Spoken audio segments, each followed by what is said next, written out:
जब आरडीजे का doctor Doom announce हुआ था उसी टाइम मैंने तुमसे एक बात बोली थी कि जरूरी नहीं है कि आरडीजे ही रियल डॉक्टर डूम हो, मे बी मेन डूम कोई और ही हो, या कम से कम मूवी में हमें एक से ज्यादा डूम वेरिएंट्स देखने को मिल सकते हैं। उस टाइम मेरा ये सिर्फ अंदाजा था और आज ये बात सच हो गई। लेटेस्ट इनसाइडर अपडेट के अकॉर्डिंग डूम्सडे में तुम्हें मल्टीपल डॉक्टर डूम वेरिएंट्स देखने मिलेंगे, including a female doctor doom. Yup, यानी आरडीजे का डूम तो होगा ही, इसके अलावा और भी काफी सारे डूम वेरिएंट्स दिखाए जाएंगे हमें। नाउ ये चीज सीधे सीधे काउंसिल ऑफ कैंग्स को देखकर करी गई है।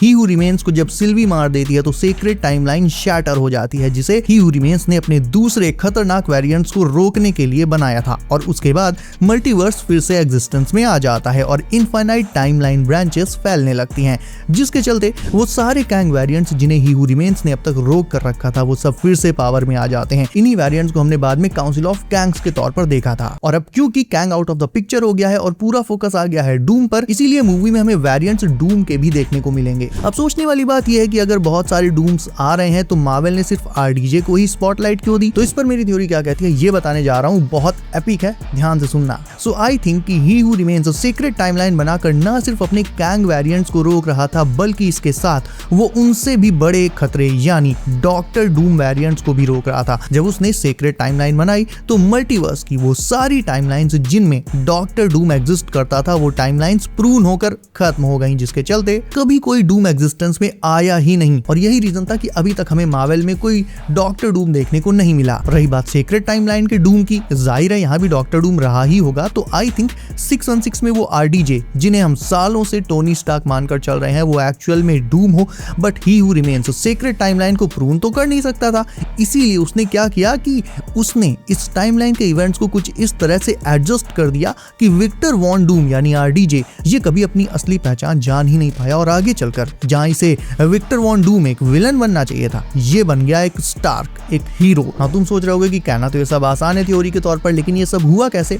बात भी सही है। तो देखो, टू बी ऑनेस्ट, अभी तक एमसीयू के अंदर हमें टोनी और उसके पेरेंट्स यानी हावर्ड और मारिया स्टार्क तो दिखाए गए हैं, लेकिन अभी तक एक भी सिंगल सीन ऐसा हमें नहीं दिखाया गया है जिसमें हमें टोनी एकदम बचपन में लाइक जब वो हॉस्पिटल में हो और पैदा हुआ हो और मारिया और हावर्ड के साथ हो, ऐसा कोई सीन हमें अभी तक नहीं दिखाया गया एमसीयू के अंदर। इवन एंड गेम में हावर्ड ने टोनी को बताया था कि मारिया प्रेग्नेंट है, बट ये बताते ही टोनी के एक्सप्रेशन बहुत अजीब हो गए थे। ऐसा लग रहा था कि ये सुनकर उसे झटका लगा है। टोनी उस टाइम कुछ सीरियस बात सोचने लग गया था, बट वो क्या बात थी ये आज तक पता चल ही नहीं पाया। वेल, आई थिंक कि टोनी की कैलकुलेशंस के हिसाब से हावर्ड ने मारिया की प्रेगनेंसी का जो टाइम वगैरह बताया था वो टोनी की एक्चुअल डेट ऑफ बर्थ या फिर उसकी रियल एज से अलग था, उससे मैच नहीं कर रहा था। इसीलिए ये सुनते ही तुरंत टोनी परेशान हो गया था, बट फिर आगे वो हावर्ड के साथ बातों में लग गया तो ये बात भूल गया। तो यहाँ पर आई थिंक हुआ ये होगा कि हावर्ड एंड मारिया का जो असली बेटा यानी बायोलॉजिकल सन जो हुआ होगा वो बर्थ के टाइम किसी ट्रेजेडी के चलते खत्म हो गया होगा।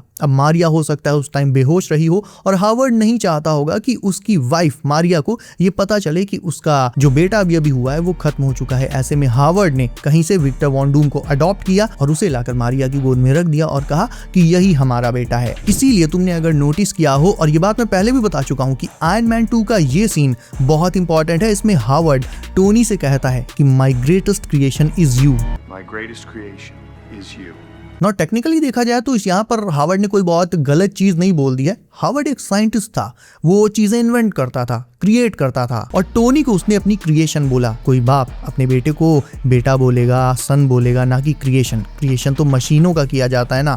सो आई थिंक यहाँ पर हावर्ड सबकॉन्शियसली टोनी को यही बता रहा था कि भले ही टोनी उसका बायोलॉजिकल सन ना हो, बट हावर्ड ने उसे इस तरह से पाला पोसा कि आगे चलकर ना सिर्फ वो हावर्ड की ही तरह एक जीनियस बना बल्कि एक हीरो भी बना, जो सबसे बड़ी बात है। और इसीलिए हावर्ड स्टार्क की ग्रेटेस्ट क्रिएशन है टोनी स्टार्क। और अगर इतना सुनकर भी तुम्हारा मन नहीं भर रहा है, तुम्हें और प्रूफ चाहिए, तो सुनो। टोनी की कभी उसके डैड यानी हावर्ड के साथ उतनी डीप बॉन्डिंग नहीं रही जितनी उसकी मॉम मारिया के साथ रही। मारिया के साथ टोनी बहुत ज्यादा कनेक्टेड था। सो आई थिंक इसका रीजन भी ये हो सकता है कि टोनी अडॉप्टेड है, ये बात केवल और केवल हावर्ड को पता होगी।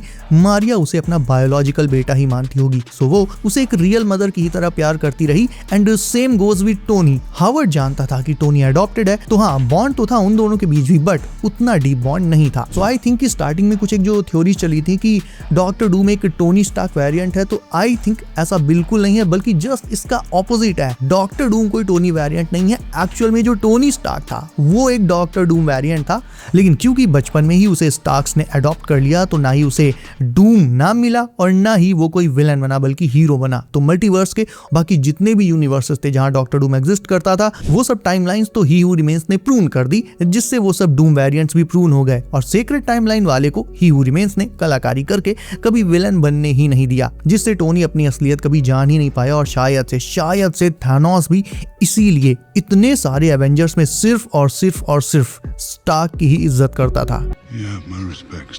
तुम खुद सोचो, एवेंजर्स की टीम में टोनी से ज्यादा पावरफुल बहुत सारे हीरोज थे। थॉर था, स्ट्रेंज था, कैप्टन मार्वल थी, लेकिन थानोस ने इन सब की इज्जत तो कभी करी नहीं। उल्टा थॉर को खूब लतियाया उसने, लुटा के मारा। तो सिर्फ टोनी की ही रेस्पेक्ट क्यों? इवन उस टाइम टाइटन प्लैनेट पर थानोस से स्पाइडी लड़ा, गार्डियंस लड़े, स्ट्रेंज लड़ा। रेस्पेक्ट करनी थी तो स्पाइडी की करता थानोस, क्योंकि वो बच्चा होकर भी जान हथेली पर रखकर खुद लड़ रहा था। और अगर कोई ये कहे कि थानोस जानता था कि टोनी भी उसी की तरह जीनियस है इसलिए वो उसकी रेस्पेक्ट करता था, तो ऐसा बिल्कुल नहीं है भाई।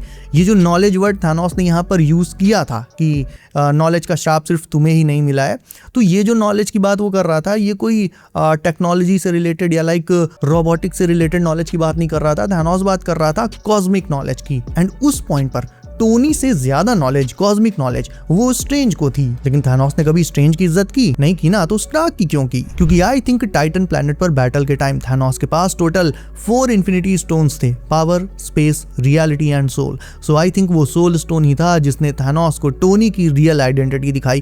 क्योंकि जैसे ही थानोस ने फाइट के वक्त टोनी को छुआ होगा, उसे इंस्टेंटली टोनी की सोल से उसका ये राज पता चल गया होगा कि टोनी एक्चुअल में कौन है और वो क्या कर सकता है। थानोस ने जाना कि ये विक्टर है, इसकी सोल एक विलन की ही है, लेकिन स्टिल ये अर्थ के लोगों को बचाने के लिए एक हीरो की तरह लड़ रहा है। इवन खुद को सैक्रिफाइस करने से भी पीछे नहीं हट रहा है। और इन्हीं सब बातों की वजह से थानोस सिर्फ और सिर्फ इतने सारे हीरोज में केवल टोनी की रेस्पेक्ट करता था। और भूलो मत, सबसे इंपॉर्टेंट है वो लास्ट लाइन जो थानोस ने टोनी से बोली थी,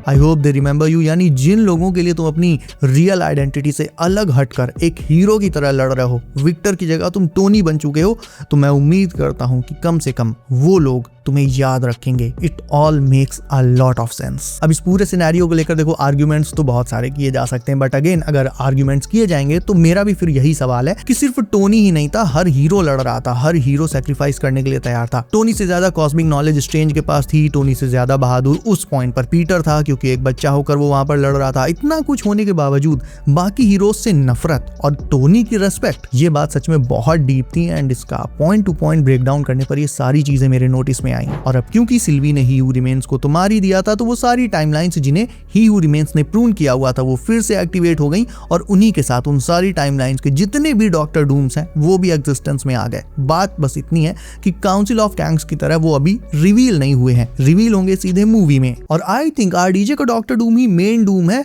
वही इन सारे दूसरे जो डूम वेरिएंट्स हैं उनको मारकर अपना ऑरा सेट करेगा। देखो, काउंसिल ऑफ कैंग्स में भी हजारों लाखों कैंग वेरिएंट्स थे, बट उनमें से जो मेन थे वो केवल 3 थे, और वो तीनों भी ही हू रिमेन्स और एक्साइल्ड वन यानी कैंग द कॉन्करर से डरते थे। ये डर इसलिए था क्योंकि एक्साइल्ड वन और ही हू रिमेन्स ये दोनों अकेले काम करते थे और अपनी चलाने की सोचते थे, और इनकी पावर्स इतनी ज्यादा बढ़ गई थी कि बाकी सारे कैंग्स को इनसे निपटने के लिए एक साथ आना ही पड़ा। In the same way Doom variants भी बहुत सारे होंगे, बट उनमें भी सबसे ज्यादा डेंजरस, सबसे एम्बिशियस और सबसे ज्यादा दिमागी आरडीजे का डॉक्टर डूम होगा, जो बाकी सारे वेरिएंट्स की चुंगी लगाकर अपना ऑरा सेट करेगा। और सोच कर देखो, फैंटास्टिक फोर में ये जो डूम दिखाया गया, ये आरडीजे हो ही ना, तो भाई बिल्कुल ऐसा हो सकता है। इसका चेहरा तो हमने कोई देख नहीं लिया है, हो सकता है ये डूम अर्थ 828 यानी फैंटास्टिक 4 के यूनिवर्स का ही हो, उन्हीं डूम वेरिएंट्स में से एक जिनकी मैं अभी बात कर रहा था। और ये यहाँ फ्रैंकलिन को किडनैप करने ना आया हो, बल्कि उसका चच्चू है और बस उससे अपना थोबड़ा ठीक करवाने आया है। फ्रैंकलिन उसका